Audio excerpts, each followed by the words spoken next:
Bum bum bum bum bum bum bum bum bum bum bum. The Peter Dislike Show. Bum bum bum bum bum bum bum. All right, it's an emergency prayer request. Please pray for me by singing along with me, gesturing at your screen, and leaving a dislike on this video. Let's pray together. Bum bum bum bum bum bum bum bum bum bum bum bum. The Peter Dislike Show. Bum bum bum bum bum bum bum. So I have been praying to the God of dislikes for 2.5 years now.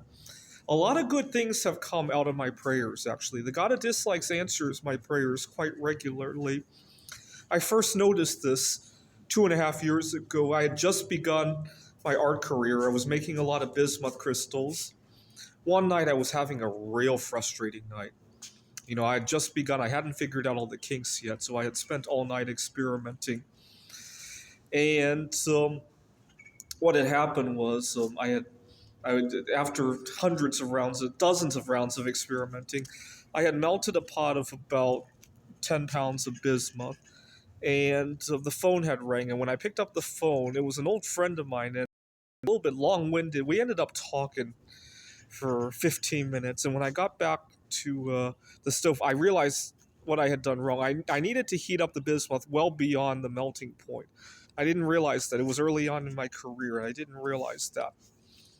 And after we hung up the phone, I poured this giant bismuth geode. I still have it. It's about that thick, if I remember correctly.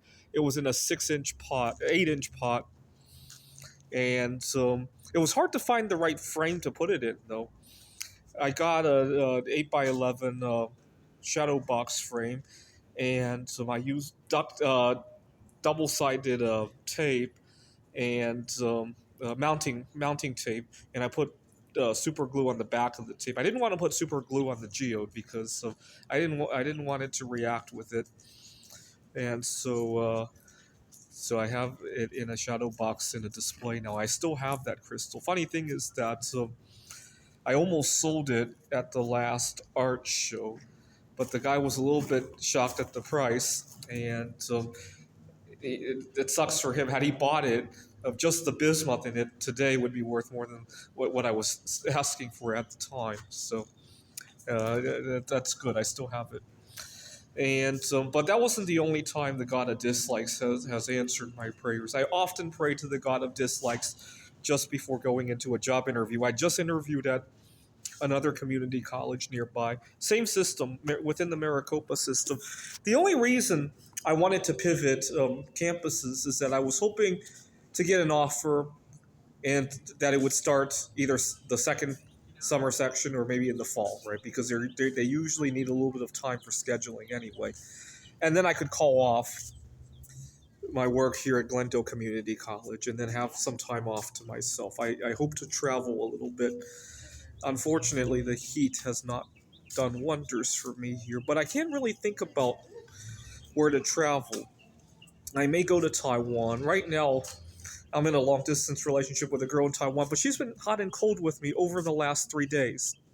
And maybe it's too early to jump to conclusions right now, but hopefully we'll figure things out over the next few weeks. I still got at least a month or two before the trip anyway. And but Taiwan is pretty hot too. I'm also thinking about taking a cooling off kind of trip. I might go to either Poland or at least go north, right, to Seattle or to Wallace, maybe Wallace, Idaho. Seattle's expensive, and if I went to Seattle, I'd probably have to sleep in my car again, and that's just not fun, right? Wallace, I can actually get a hotel, right, and it's still a lot cheaper than staying behind here in Phoenix, right? Uh, but I haven't decided yet. The nice thing about Wallace is that if I travel to Wallace, I'll probably look for work there too. And if it works out, I could just pivot there altogether, right? And so also I could potentially meet people there too, right?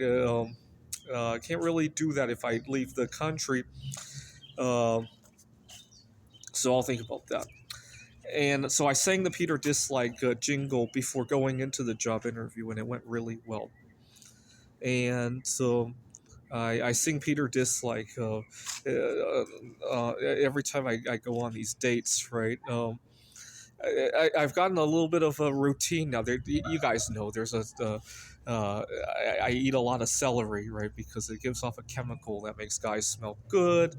The Peter Dislike prayers, and I was driving a really unreliable car, and I often worried that the car is going to die on me. And so oftentimes when I had these dates, I often arrived hours before when we were going to meet just to hang around in the area. I like to explore a little bit. And what's really funny is when I look back at some of these dates, they were marked by the time I got to spend by myself before seeing her, because I arrived so early just worrying that the car was going to die. It's just kind of funny how it has played out. And the only one time I forgot to sing Peter Dislike, it didn't go well. And so now I religiously sing it every time. I might forego the salary, and I might even forego getting there early. Right nowadays, I feel confident enough that even if something were to go wrong with my car, I could probably negotiate my way out of there. I call her and tell her about it, and have a good laugh about it. Not every time has everything gone right. Right, sometimes the restaurant messes up my food. I have food allergies. Right. One time they messed up twice, and I still had a good laugh with her. And so I'm not so worried anymore. Now that I have a few experiences under my belt, right? I was way too nervous at the beginning. But I'm willing to go in there early. I'm willing to forego, even in the past, I sometimes talk to the restaurant ahead of time, make sure they got the order right so that I wouldn't have to embarrass myself. I'm willing to forego that now.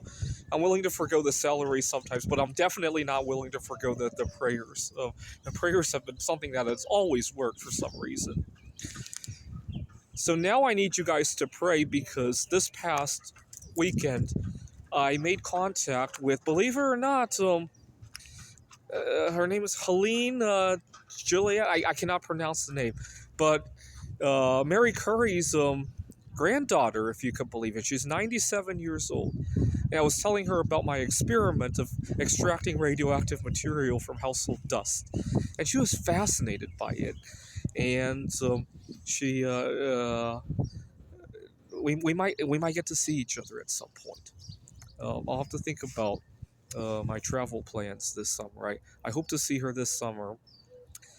All right, please pray for that by leaving a dislike. This is the Peter Dislike Show. Bum bum bum bum bum bum bum bum bum bum bum bum. The Peter Dislike Show. Bum bum bum bum bum bum bum.